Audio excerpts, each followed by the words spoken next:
Hello there. Try and make yourself comfortable. I believe you're here because you'd like to try and get some sleep. Or maybe just relax a little bit. And if that's the case, then believe me, you're in the right place. For today's reading, I thought I would tell you a little about runes. What are runes? We will find out together very soon. So this little book that I got from a Viking store in the old town Gamla stan of Stockholm in Sweden was published for the British Museum and written by Martin Findell.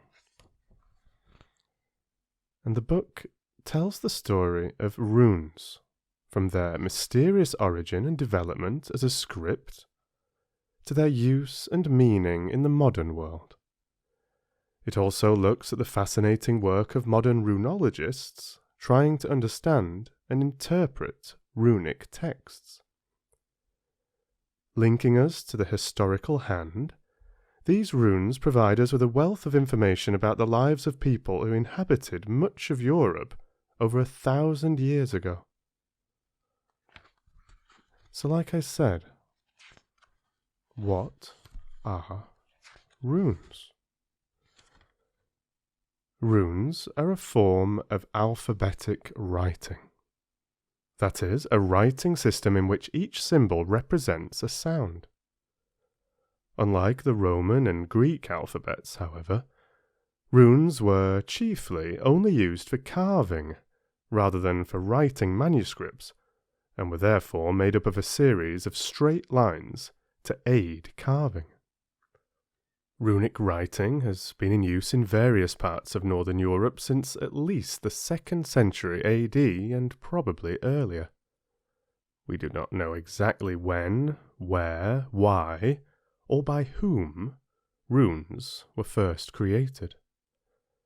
They are perhaps most popularly associated with Scandinavian culture of the Viking period.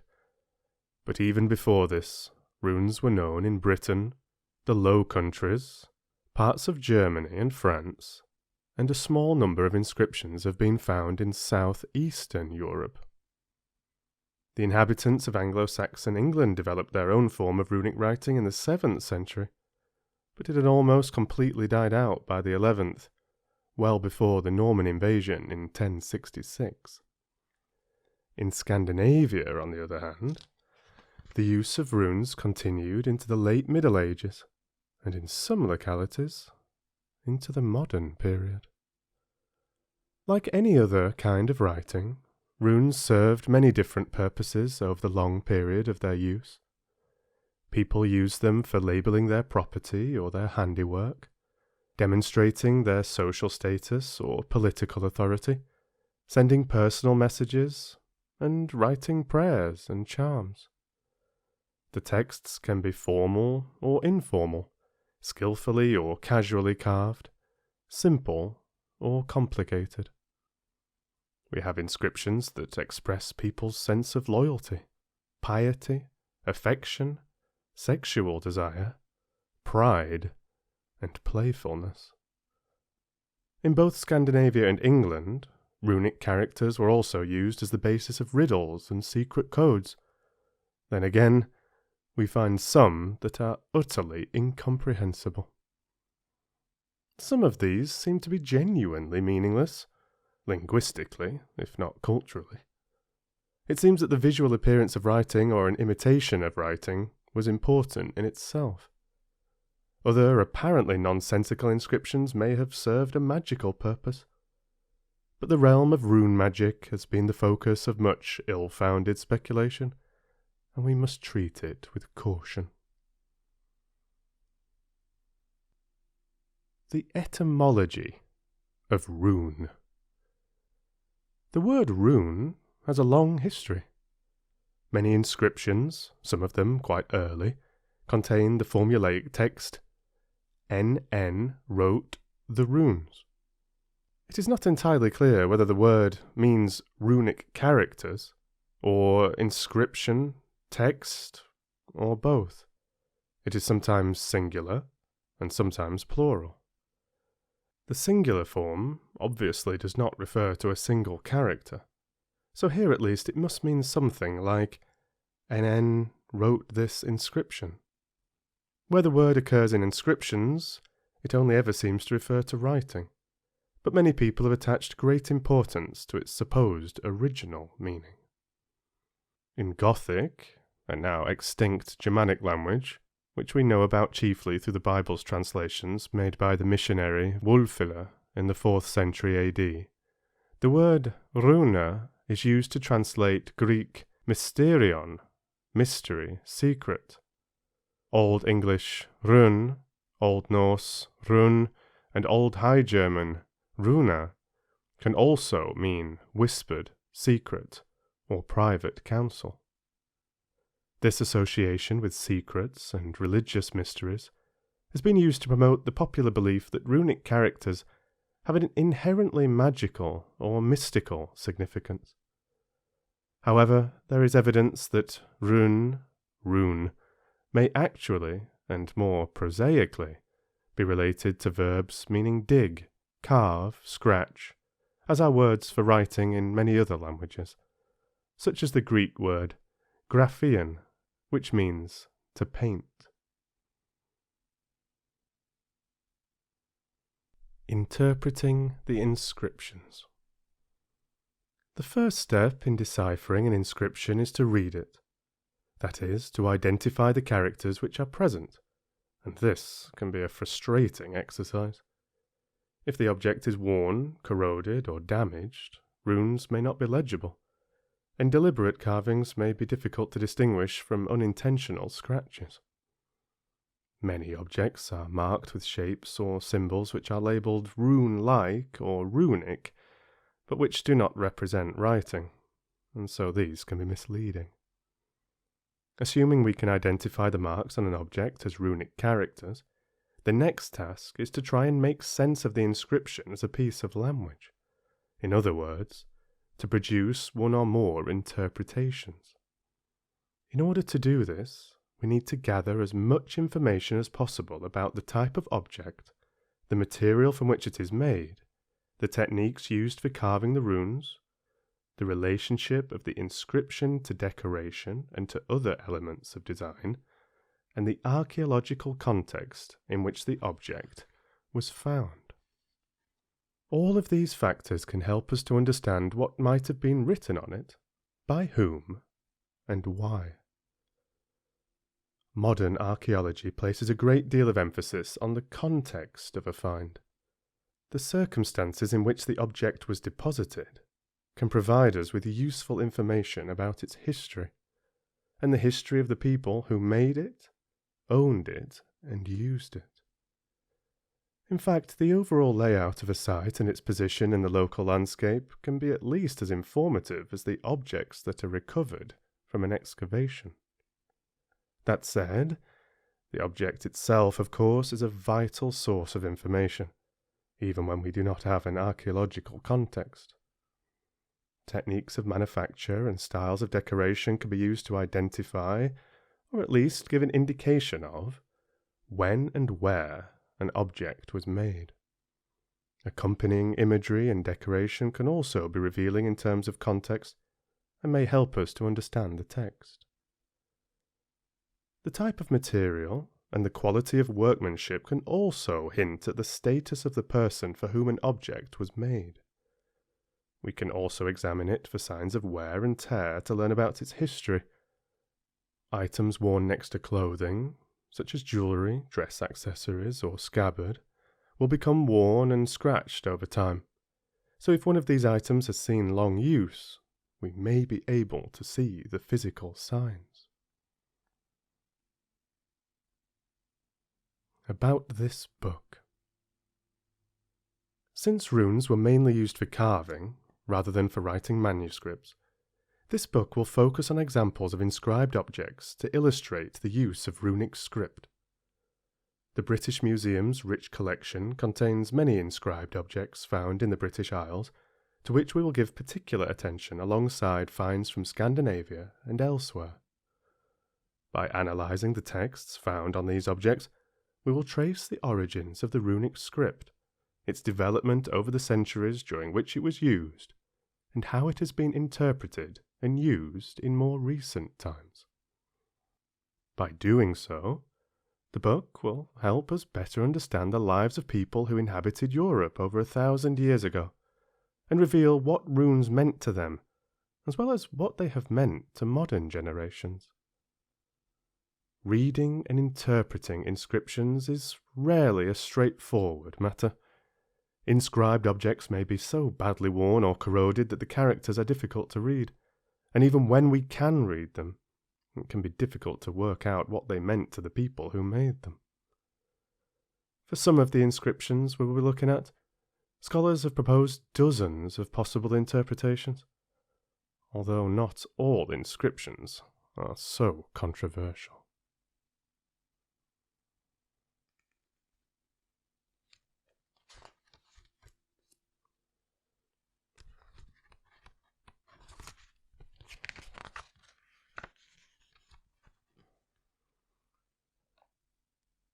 Chapter 1. The Origin of Runic Writing. We do not know the exact circumstances of the origin of runic writing, and so we must infer what we can from available evidence. The earliest surviving inscriptions date from the mid to late century AD. An earlier 1st century brooch found at Meldorf in northern Germany bears an inscription in characters that can be read as either runes or Roman letters, but there is some controversy over which was intended. Whether the Meldorf inscription is runic or not, it is generally believed that the script is significantly older than the earliest known inscriptions, and originates between circa 500 BC and circa AD 100. The earliest finds are concentrated in southern Scandinavia, which might imply that runes have their origins somewhere in this region, perhaps in Denmark. However, almost all of these inscriptions are on portable objects, and since we know from the archaeological record that peoples in ancient Europe had extensive networks of trade and exchange, we cannot assume that a particular object was made or inscribed near to where it was deposited. In fact, the concentration of finds in Denmark may be an accident of preservation. It is in this region that there seems to have been a practice of deliberately depositing objects, chiefly weaponry and war gear, in bogs. The bog deposits, which may have had a religious function, are of great archaeological value because the conditions are favourable for the preservation not only of metal, but of perishable materials such as wood. The most hotly debated issue surrounding the origin of runes is the question of their connections with other writing systems. There can be little doubt that runes are adapted from one Mediterranean alphabet or another. Many of the characters bear a formal resemblance to Greek and or Roman letters with similar sound values. Arguably, closer correspondences can be found with letters from other alphabets used in Italy or in the Alpine region. And in the mid-20th century, the favoured theory was that runes were originally modelled on one or more of these North Italic alphabets. More recently, the Greek and Roman models have gained support, and a possible connection with the Phoenician alphabet has been proposed. The ancient region of Phoenicia was situated on the modern Lebanese coast, with adjoining parts to modern Syria and Israel. The Roman hypothesis is currently the preferred one, but the problem is unlikely ever to be solved with any certainty. However, one point to emphasize is that all of these theories reflect substantial contact with cultures in the wider Mediterranean world. It is tempting to think of Scandinavia and neighbouring regions as a remote, isolated area inhabited by a people apart from the civilized world. But in reality, the peoples of Northern Europe were part of an extensive network which traded in a variety of goods, as well as aspects of culture, including writing.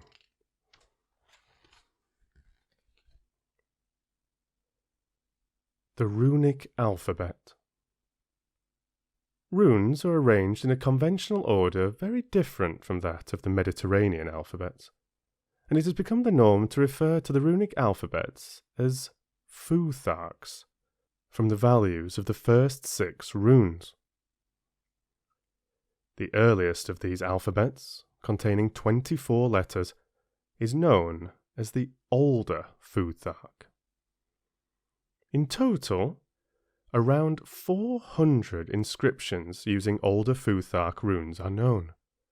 They span a period from the 2nd to the 7th century AD, and appear on a wide range of objects including weapons, tools, jewellery, belt fittings, and a small number of stones. The bulk of the material originates from Scandinavia, but there is a significant cluster of finds in southern Germany, and occasional examples appear in other parts of Europe too. There are just 4 early inscriptions containing complete or near-complete Futharks, precious examples of the first runic alphabets. Probably the earliest of them is on a limestone slab from a grave site at Skilve in Gotland, Sweden, conventionally dated to the 5th century. The Skilve stone also has some other carvings. Immediately after the Futhark is a symbol resembling a fir tree, and to the right of this is a sequence of runes. The functions of these carvings are unknown. It has been proposed that the Futhark and these other markings might have served some magical purpose, such as to prevent the dead person walking out of the grave. On the other hand, it is also possible that the inscription was made at an earlier date for some other purpose, and then reused in the grave construction. Although one of the common uses of runic writing, especially in Viking Age Scandinavia, was for memorializing the dead, there are no other known examples of runic inscriptions placed inside burial chambers. The Skilve inscription in particular gives us no explicit information about what it is for, so we must be extremely cautious in trying to interpret it. Inscriptions in the Older Futhark. Older Futhark inscriptions are often short and difficult to interpret, but they can tell us something about the people who made, owned, or even used them, even if the information can be hard to recover. Personal names, in many cases probably those of the object's maker or owner, are especially common. Some inscriptions seem to be connected with gift-giving. For example, a disc brooch from a 6th century woman's grave at Bad Krozingen in Baden-Württemberg, southwest Germany, has the text, Boba is dear to Egirik, Boba being a woman's name, perhaps, but not necessarily, that of the woman in the grave, and Egirik, a man's name. The brooch seems to have been given as a token of personal affection, although we have no way of knowing who these two people were, or what the relationship between them was. Boba and Egirik might have been husband and wife, or relatives, or lord and valued servant. Sometimes we are fortunate enough to find a longer, more intelligible text. A fine example was inscribed on a probably 5th century gold drinking horn, one of a pair discovered at Gallehus in Jutland, Denmark, in 1734. Unfortunately, both horns were stolen and melted down in 1802, so we know of them only from drawings. The horns in the British Museum's collection are copied from a pair of 19th century replicas based on these drawings. The inscription reads, a son or descendant or follower of Holt made the horn or horns. In this short verse, The named individual identifies himself clearly as the maker of the inscribed object, and identifies himself by his social position as a member of a family, clan, tribe, or other social group. It is unfortunate that we have no more information about the circumstances of the find, so we do not know what happened to the horns between their manufacture and their discovery. But the horns represent a considerable quantity of gold. Both are over 50 centimetres in length, and fine craftsmanship displaying the wealth and influence of whoever commissioned them. This kind of ostentatious display seems to have been an important part of Northern European politics in this period. Lords advertised their strength by showing off their wealth and distributing it among their followers. Another practice that we find among the early inscriptions, and in later traditions as well, is that of naming the inscribed object or material. Combs that say comb seem to be quite popular. The earliest example is from the 3rd century and was found at Freinstedt in northern Germany. Several similarly inscribed combs have been found, with dates ranging from the 8th to the 10th centuries. Another of the early inscriptions from Germany is on a footstool from a 5th century grave near Bremen in Lower Saxony. The inscription contains the sequence KSAMELLA, which appears to be a borrowed form of the Latin scamella, step or footstool, with the first 2 characters transposed. Many older Futhark inscriptions are unintelligible to the modern reader, even when they are quite clearly legible. Some seem to be nothing more than a meaningless jumble of characters and may not say anything at all. Others contain what appears to be meaningful text, but cannot be interpreted satisfactorily. One example of this type is a silver gilt brooch from the British Museum. The brooch is of a recognised type known from 6th century burials in Alemannia, a region now in southern Germany, although it was reported as having been found in Kent, England, so it may have been an import. The inscription on the back of the brooch is in 3 lines, one of them written much larger than the others. The marks are fairly easy to see, but they make little sense. One possible reading, although by no means the only one, would be Gamu or Gadu for the top row, Iku for the larger characters, and perhaps Wifa for the bottom row. Wifa might represent Vifa, women's, but this is uncertain, and even if it is correct, the sense of the whole inscription remains obscure. The possibility of reading the words of people who lived many centuries ago is what makes the study of these inscriptions so exciting. But it can be very frustrating to the modern observer when what is written appears to make no sense. Somebody put these marks on the brooch, and he or she must have had a reason for doing so. Yet we cannot tell what that reason was. We will look again at this issue in Chapter 5.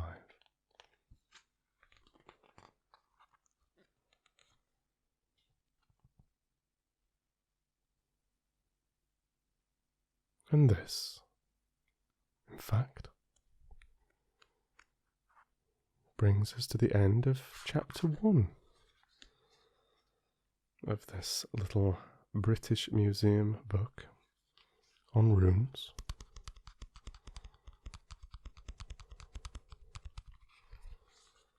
I wonder how you're doing.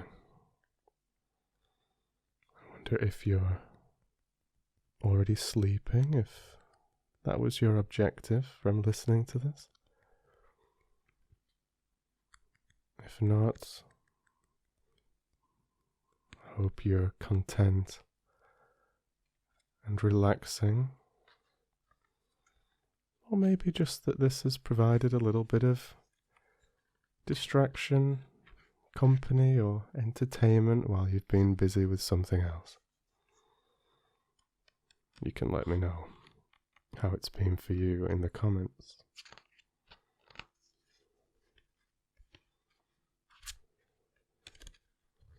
You can let me know if you'd like to hear more from this particular book. Whether you liked this concept of me just reading something that's maybe not as stimulating as certain pieces of fiction, more exciting, adventurous stories that I like to read. It's extremely rare that I read, narrate non-fiction like this, so this was actually kind of fun, something a little bit different for me. So let me know what you thought about it.